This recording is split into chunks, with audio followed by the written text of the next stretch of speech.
Hello students, इस video में हम श्रीमती एनी बेसेंट के बारे में बात करेंगे, जिन्होंने भारत में रह कर के नारी शिक्षा के उत्थान के लिए काफ़ी कार्य किए थे। एनी बेसेंट उन अनेक विदेशी व्यक्तियों में से एक विशिष्ट व्यक्तित्व है जिसने भारतीय समाज में अपना योगदान दिया। प्रारंभ में वे इंग्लैंड में रह कर के एक सुधारक और एक निरपेक्षवादी, यानी किसी भी धर्म से संबंधित न होकर के एक निरपेक्षवादी व्यक्ति के रूप में कार्य करती रही थी।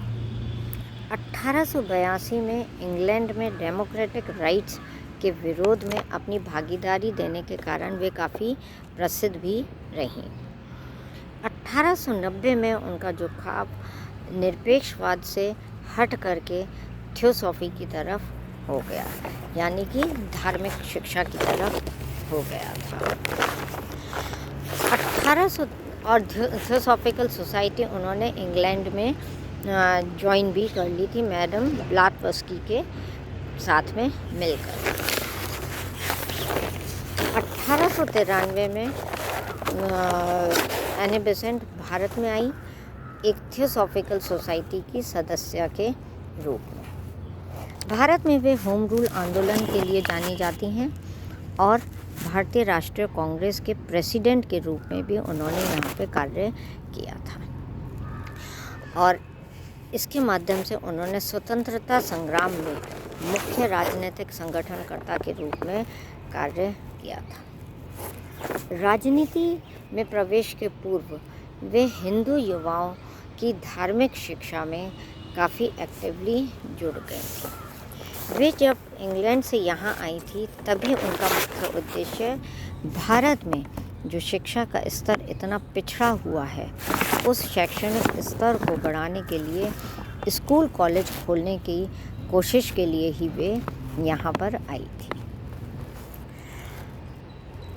उनका मुख्य उद्देश्य ही यही था कि वे भारत में युवाओं, स्पेशली नारी को शिक्षित बनाएं। ईसाइयत के प्रति हिंदुओं की जो शंका थी, उसको देखते हुए उन्होंने अपने कदम, क्योंकि वह स्वयं एक ईसाई धर्म को मानने वाली महिला थी, तो इसलिए उन्होंने यहाँ पर कदम बड़े धीरे धीरे और फूंक करके उठाए थे। शिक्षा के प्रति लोगों को जागरूक बनाए रखने के लिए वो भारत में जहाँ जहाँ पे भी थियोसॉफिकल लॉजेस बनाई गई थी, यानी कि शाखाएं जो खोली गई थी, उन शाखाओं के तहत वे अपने भाषण देने के लिए गईं और इस प्रकार समस्त भारत में उन्होंने घूमते हुए गर्ल्स स्कूल खोलने की उन्होंने बात भी करी थी और वहाँ के लोगों को इसके लिए उकसाया भी था। उनका भारतीय संस्कृति, दर्शन और धर्म और भारतीय हेरिटेज के प्रति जो लगाव था और उन्होंने जिस प्रकार से व्याख्यान दिए थे और उनके व्याख्यान में उन्होंने वेकअप इंडिया करके एक पूरी श्रृंखलाबद्ध उन्होंने व्याख्यान दिए थे, जिसके द्वारा रूढ़िवादी ब्राह्मणों को उन्होंने थियोसॉफिकल सोसाइटी की तरफ या थियोसॉफी की तरफ उन्होंने आकर्षित किया। इस प्रकार से उनके भाषणों ने भारत में जो धर्म के प्रति, ईसाई धर्म के प्रति जो एक विचारधारा थी या कट्टरपंथ था, वह धीरे धीरे समाप्त करा। उनके भाषणों के माध्यम से वे थियोसॉफी सोसाइटी से जुड़े और फिर उन्होंने भारतीय नारी की शिक्षा के लिए कार्य किया।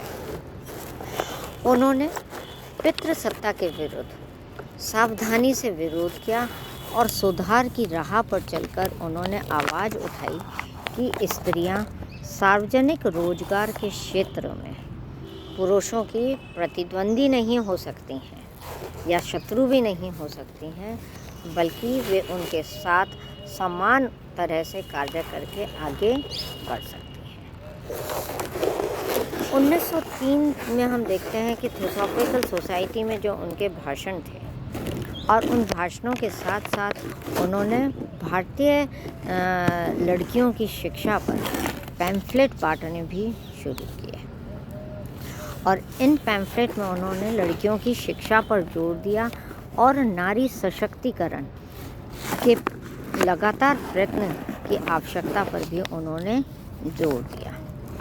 यही कारण था कि हमेशा शिक्षा के लिए बातचीत करने के कारण जो रूढ़िवादी ब्राह्मण भारत में रह रहे थे उनका धीरे धीरे कन्या शिक्षा या नारी शिक्षा के प्रति जागरूकता पैदा हुई और उन्होंने भारत में इस प्रकार के स्कूल खोलने के लिए भी अलाउ कर दिया। उन्होंने सबसे पहले यूनाइटेड प्रोविंस के बनारस शहर में एक गर्ल्स स्कूल उच्च जाति के जो महिलाएं थीं, कन्याएं थीं, उनके लिए खोला था। उनका मानना था कि बम्बई, मद्रास और कलकत्ता प्रेसिडेंसी में जिस प्रकार से एजुकेशन का स्तर बढ़ा था, बनारस में एजुकेशन का स्तर बिल्कुल ही प्रारंभिक स्तर पर था, क्योंकि बनारस एक बहुत ही रूढ़िवादी क्षेत्र में आता था, कन्या शिक्षा के बिल्कुल विरुद्ध था और कन्याओं के लिए शिक्षा हम देखते हैं कि प्रतिबंधित भी थी। तो उन्होंने कहा कि शिक्षा में वे क्या पढ़ रही हैं, क्या उनको पढ़ाया जाना चाहिए, हमें इस पर ध्यान देना चाहिए।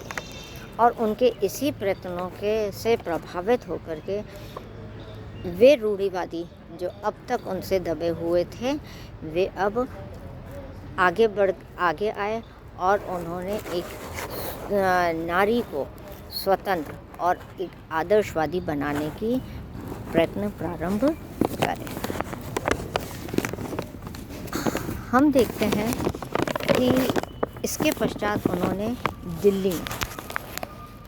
दिल्ली में जो Indraprastha lodge of theosophical society थी, उसमें एनी बेसेंट ने भारतीय नारी की शिक्षा के लिए जिस प्रकार से आवाज़ उठाई, उनके इस कॉल को काफ़ी गंभीरता से लिया गया और वहाँ पर इंद्रप्रस्थ लॉज थियोसॉफिकल सोसाइटी की लॉज ने वहाँ पर एक वर्किंग कमेटी बनाई जो कि बाद में बोर्ड ऑफ ट्रस्ट बन गया और उन्होंने नारी शिक्षा के आंदोलन को आगे बढ़ाया।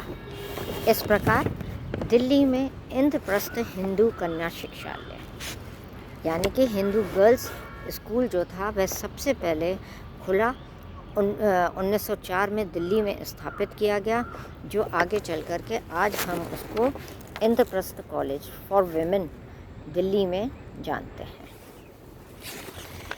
इसके अतिरिक्त हम देखते हैं कि एनी बेसेंट ने थियोसॉफिकल सोसाइटी के अंतर्गत रह करके ही स्त्री अधिकारों के लिए एक विमेन इंडियन एसोसिएशन की स्थापना करी। यह मई 7, 1917 में स्त्रियों को अधिकार दिलाने के लिए स्थापित की गई थी, जिसे Annie Besant, Margaret cousin, doctor Muthulakshmi Reddy और सरोजनी नायडू और उनकी बहन सुब्बलक्ष्मी, इन चारों 5 जनों के द्वारा यह संस्था खोली गई, जिसमें इन औरतों ने यह घोषित करा कि वे डॉटर्स ऑफ इंडिया हैं, यानी कि भारत की बेटियां हैं और वे इस प्रकार शिक्षा के प्रसार के लिए और महिलाओं के अधिकारों की जागरूकता के लिए कार्य कर रही हैं। WIA यानी कि विमेन इंडियन एसोसिएशन ने अपनी एक मासिक पत्रिका भी निकाली, स्त्री धर्म, जो अंग्रेजी में निकाली गई और 1931 और 40 तक मुथुलक्ष्मी रेड्डी के द्वारा इसका संपादन भी किया गया। यह ऐसी पहली महिला एसोसिएशन थी जिसने सबसे पहले राउंड टेबल कॉन्फ्रेंस में महिलाओं के मताधिकार और संवैधानिक अधिकारों के लिए मेमोरेंडम भी दिया था और पहली ऑल एशियन विमेन कॉन्फ्रेंस भी इन्होंने आयोजित करी थी। एक अकेली शाखा WIA ने जिन चीज़ों के लिए आवाज़ उठाई, उसके ये शाखा आगे चल कर के 40 शाखाओं में बढ़ गई, जिसमें 5000 औरतों के हितों की देखभाल की जाने लगी, जिसके 9,000 सदस्य भी बन गए थे।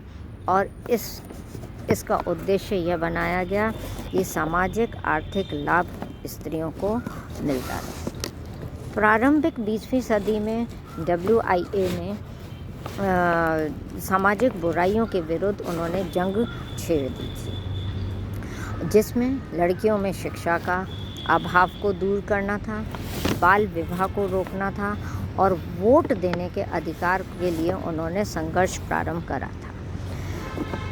हम देखते हैं कि इसकी सदस्यों ने राजनीतिक आंदोलनों में भी भाग लिया था।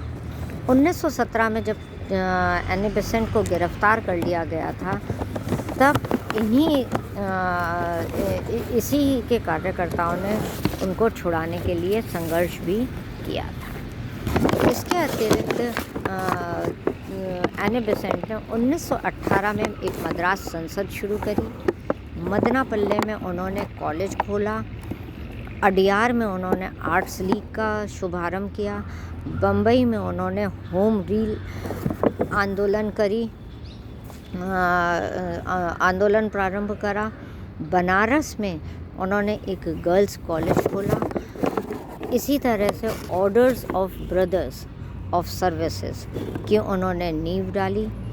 अडियार में विमेन इंडियन एसोसिएशन की अध्यक्षता करी, जिससे 1927 में पूना में ऑल इंडिया विमेन कॉन्फ्रेंस